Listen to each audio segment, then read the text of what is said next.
Bienvenue dans votre 19h dans lequel nous reviendrons ce soir sur le deuxième jour de la visite d'Annick Girardin. L'environnement était au cœur du programme de la ministre des Outre-mer en déplacement ce vendredi à Coconi pour visiter un site forestier avec à la clé des annonces, le point au cours de cette édition. Merci d'être avec nous, voici les titres de votre JTM. Encore une journée chargée pour Annick Girardin.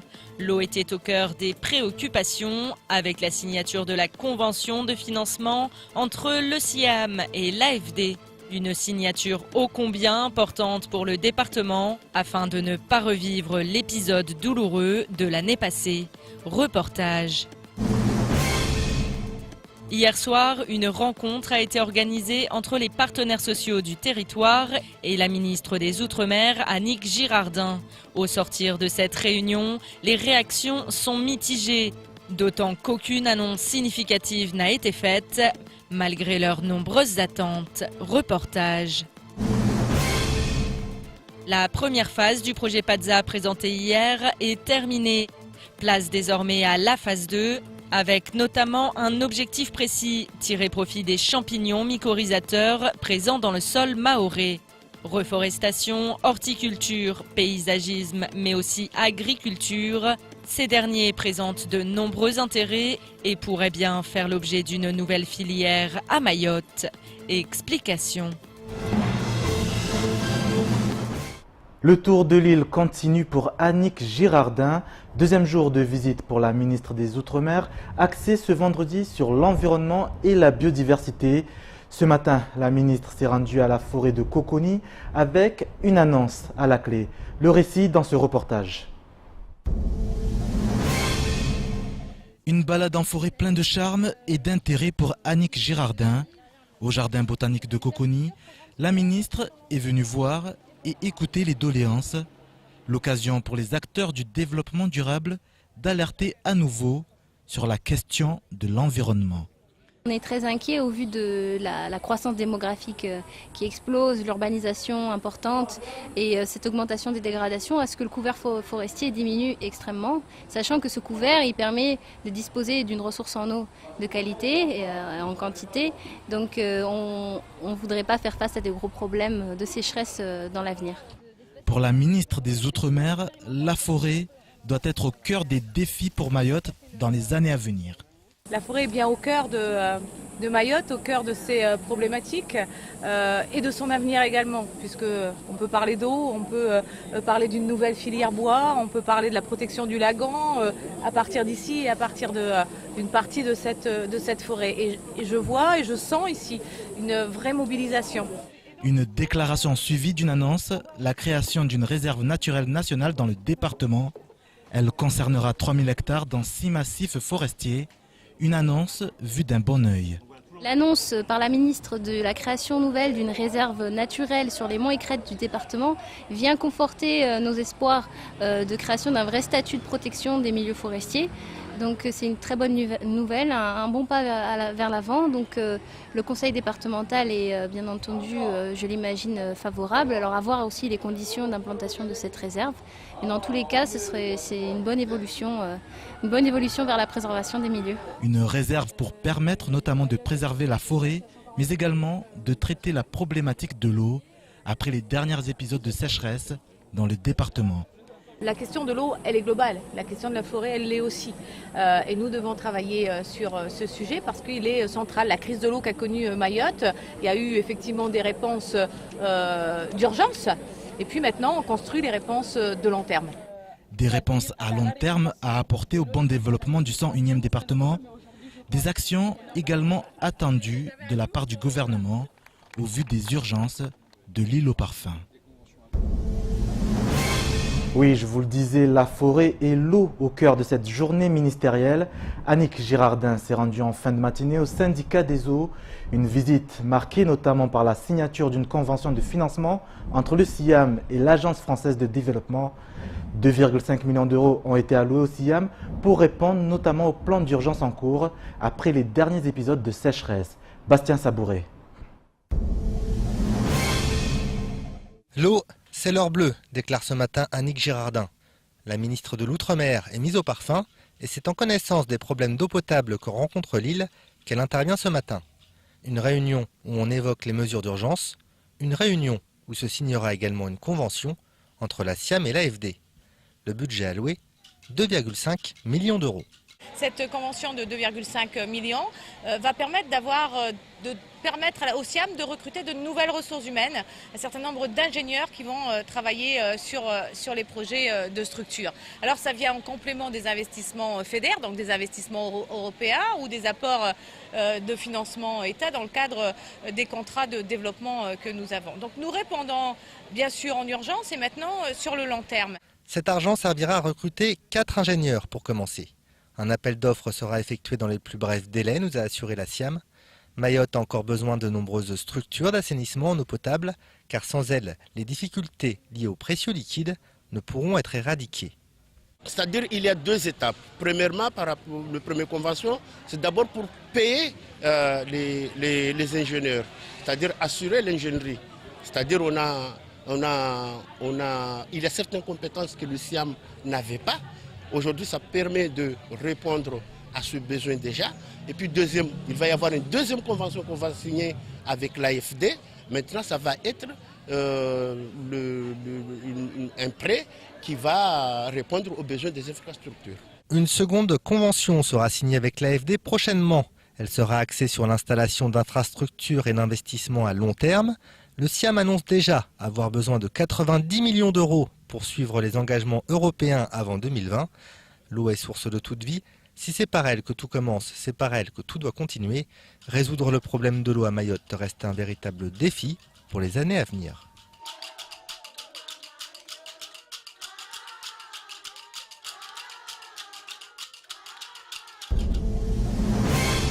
Autre rencontre des plus attendues durant cette visite ministérielle, celle qui s'est tenue hier soir entre la ministre et les partenaires sociaux.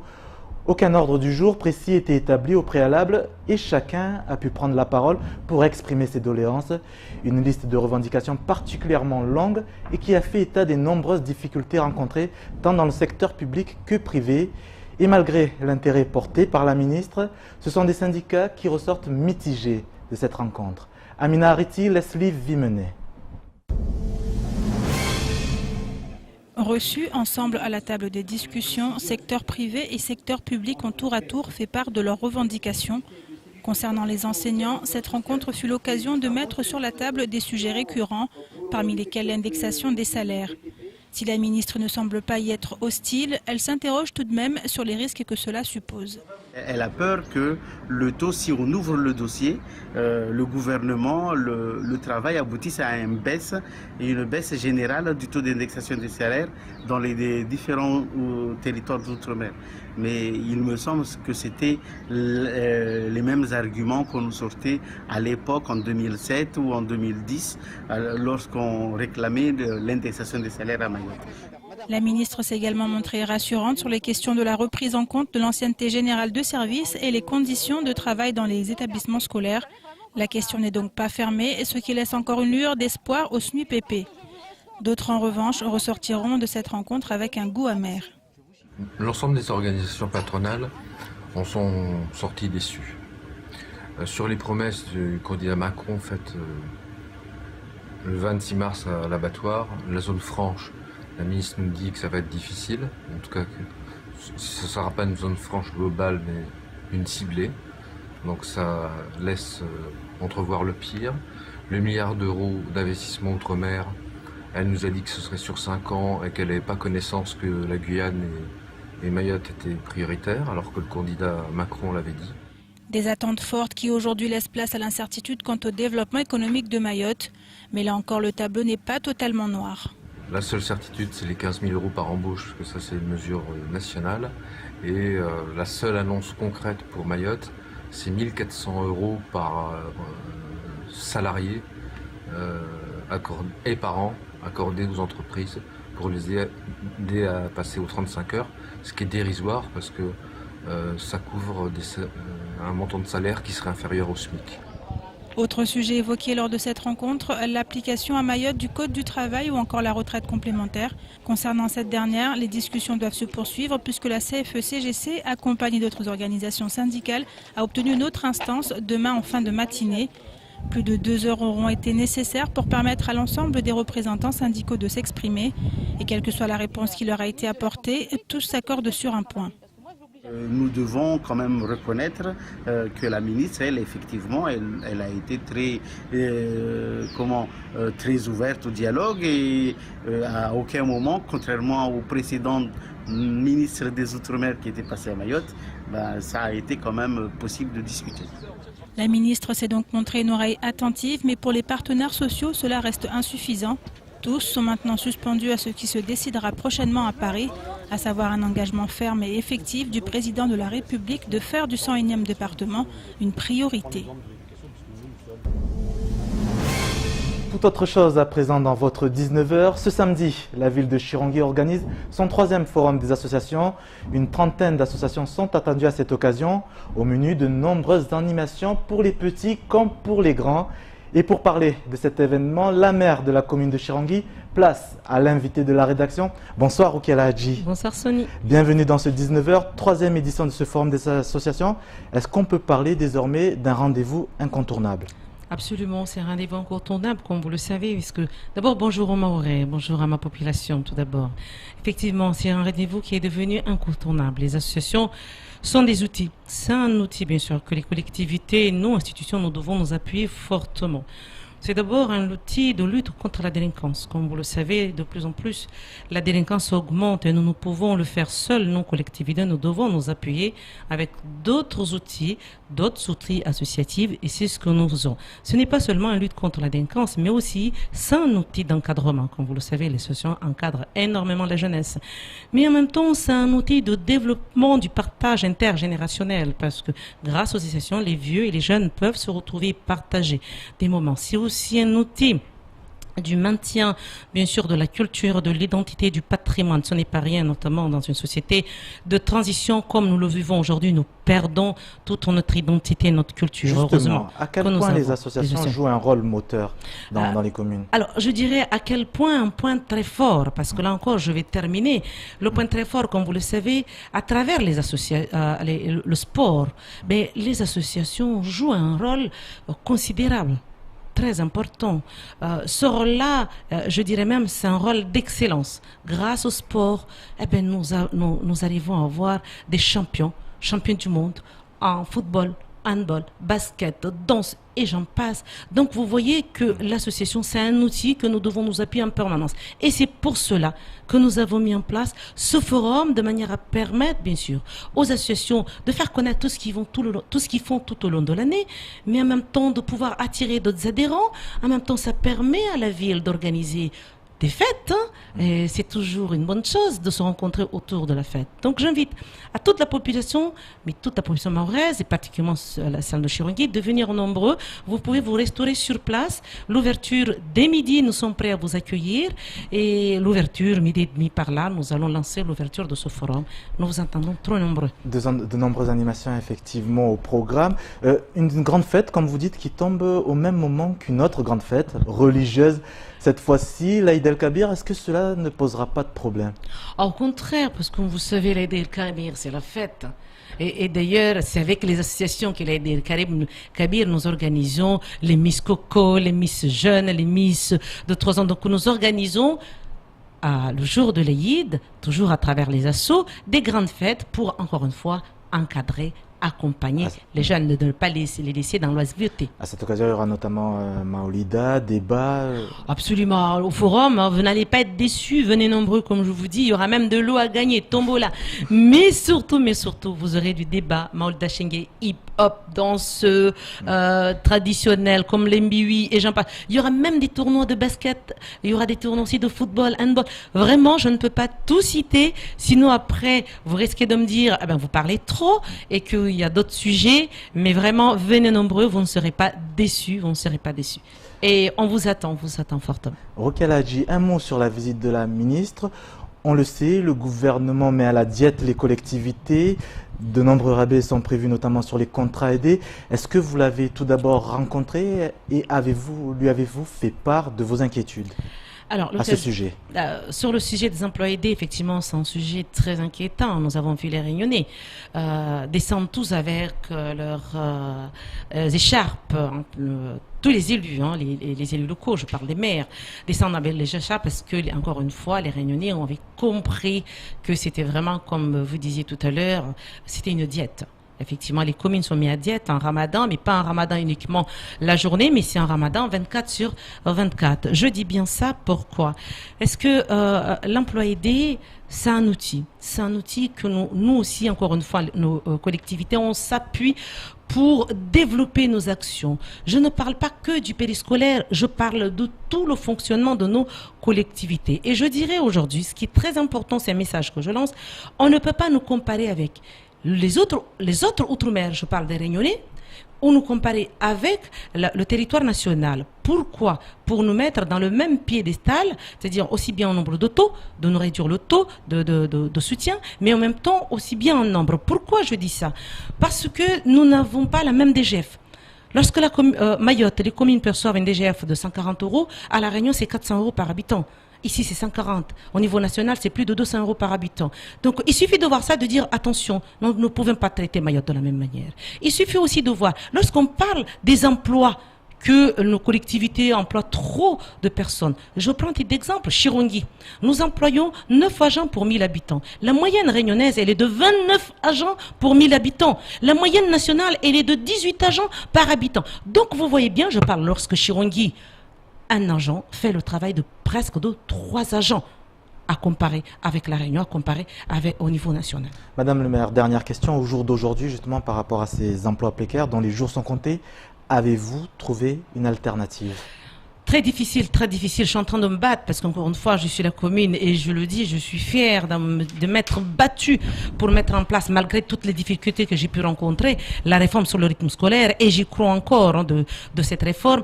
Et là, bien sûr, j'ai besoin de cet outil d'emploi aidé pour pouvoir encore continuer. Parce que grâce à cet outil, j'ai pu former un certain nombre d'agents, je peux vous dire. Plus d'une cinquantaine d'agents que j'ai pu former. Plus d'une dizaine d'agents que j'ai pu insérer grâce à cette réforme et grâce aux emplois aidés. Donc aujourd'hui, vous imaginez la commune de Chirongui qui emploie plus de 150 agents en CU et en contrat d'avenir et aujourd'hui ne peut employer au-delà de 50%. Donc nous avons besoin d'être considérés autrement. Nous sommes un département jeune, nous ne pouvons être considérés comme un département qui a plus de 70 ans d'existence. Merci Rukia Alhaji d'avoir accepté notre invitation. Bientôt 19h19 sur KTV. Merci d'être avec nous. Je vous propose à présent de faire un état des lieux du reste de l'actualité de ce vendredi. En bref, avec Pierre Bellucci et Leslie Vimenet. Demain matin à 8h45, la ministre des Outre-mer se rendra au commissariat de police pour y rencontrer les fonctionnaires de la direction départementale de la sécurité publique de Mayotte et les agents de la direction départementale de la police aux frontières. À cette occasion, le syndicat Alliance Police et le syndicat Synergie Officiers ont invité le président de l'association des maires, les 2 députés de Mayotte et les 2 sénateurs à 9h30 au siège de la CFE-CGC. Ils profiteront de cette occasion pour remettre aux élus la liste des revendications de la police nationale. Ce cahier revendicatif sera également remis à la ministre dans l'après-midi. Ils feront ainsi part du manque de moyens techniques et humains pour assurer au quotidien leur mission. Plusieurs propositions seront faites à la ministre afin qu'elle les porte à Paris. Quant à savoir si ces revendications seront entendues, il s'agit là d'une autre histoire. En raison des difficultés liées aux contrats aidés, notamment ceux dédiés aux emplois d'animateurs périscolaires, le maire de la commune de Kanikeli, Ahmed Soalihi, informe les parents d'élèves qu'à compter du 30 août 2017, les écoles primaires et élémentaires de la commune fonctionneront de 7h à midi, le lundi, mardi, jeudi et vendredi. Le mercredi, les enfants seront en classe de 7h à 11h. Il n'y aura par conséquent plus cours les après-midi, de quoi alimenter la polémique autour de la problématique des contrats aidés. Pour rappel, certaines municipalités, à l'instar de Chirongui, ont fait le choix de repousser la rentrée scolaire afin d'offrir aux enfants des conditions d'accueil dignes de ce nom. Mais nul doute que ces contrats aidés n'ont pas fini de faire parler d'eux. En effet, si le Premier ministre a assuré que les maires de France seront accompagnés pour faire face aux préjudices subis, pour l'heure, les solutions à court terme font cruellement défaut. Les journées européennes du patrimoine se dérouleront les 16 et 17 septembre prochains. Durant le temps d'un week-end, les événements vont se multiplier aux 4 coins de l'île afin de faire découvrir ou redécouvrir les richesses de Mayotte. Au programme de cette 6e édition, découverte de la mangrove, animation, exposition, visite guidée des sites historiques, randonnée, festival, projection de films. La plupart des communes de l'île prendront part à ces manifestations culturelles susceptibles de combler petits et grands. A noter que la série 100% mahoraise Shababi Project, réalisée par l'association Women Act Now, sera partie prenante des JEP 2017. La seconde bande-annonce sera ainsi présentée au public, tout comme les films du projet Sissi Gambis, qui seront projetés au musée de Mayotte. Juste pour rappel, le forum des associations, c'est demain au stade de Chirongui, dont Madame le maire nous a parlé. Hier, lors de notre édition, nous vous parlons du projet d'expérimentation pour le reboisement des Padza dans la lutte contre l'érosion des sols dans le département. La première phase du projet terminée a permis notamment de lister les espèces indigènes envisageables pour ce reboisement et d'étudier les méthodes d'élevage et de plantation. Place désormais à la phase 2 du projet. Elle s'étendra jusqu'en 2019. Une réunion à ce sujet s'est tenue ce matin à Dimbéni sur l'usage notamment de la mycorhize en agriculture, une espèce de champignon qui a pour effet de stimuler la croissance et de favoriser le développement rapide des racines. Les précisions d'Adèle Laurent.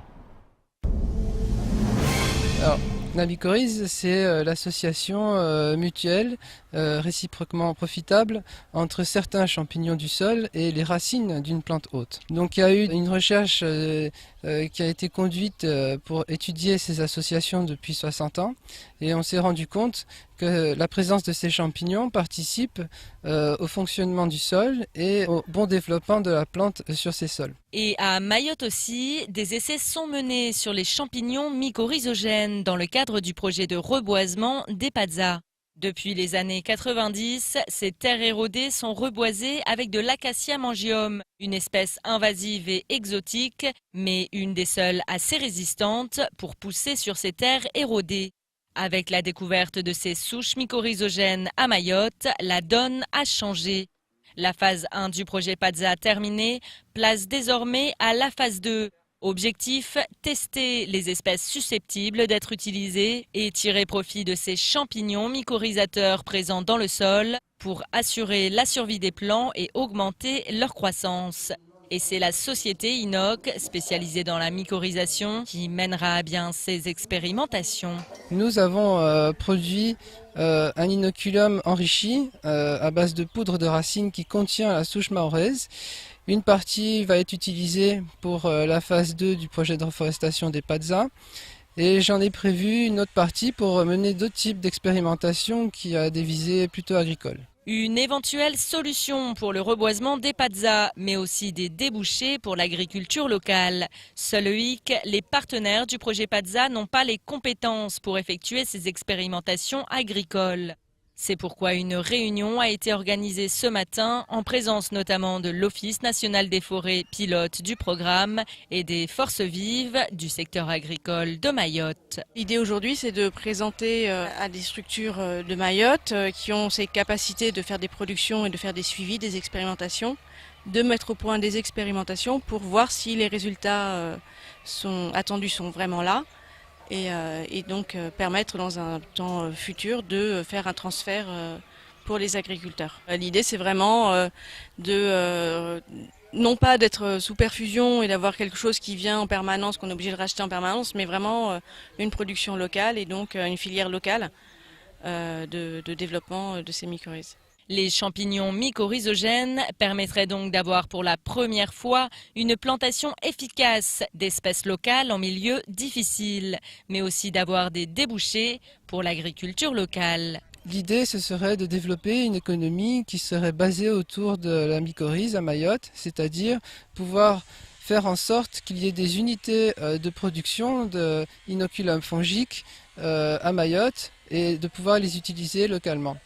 Ceci devrait permettre de répondre à certaines problématiques, comme par exemple la reforestation, l'horticulture ou l'agriculture à Mayotte. Nous espérons pouvoir développer de premières unités de production, si c'était possible, dans les 5 années qui viennent. Qui dit unité de production, dit emploi, dit formation pour... Tout à fait. Tout à fait. C'est pour ça que nous travaillons pour Mayotte et avec Mayotte. Les champignons mycorhizogènes pourraient donc permettre de faire une agriculture plus durable, moins polluante, à moindre coût et de développer une nouvelle filière à Mayotte. Une révolution verte à venir pour l'île au parfum. Affaire à suivre. Hashtag que retenir, c'est désormais votre rendez-vous de fin de semaine dans votre 19h. Bonsoir Pierre Bellucci.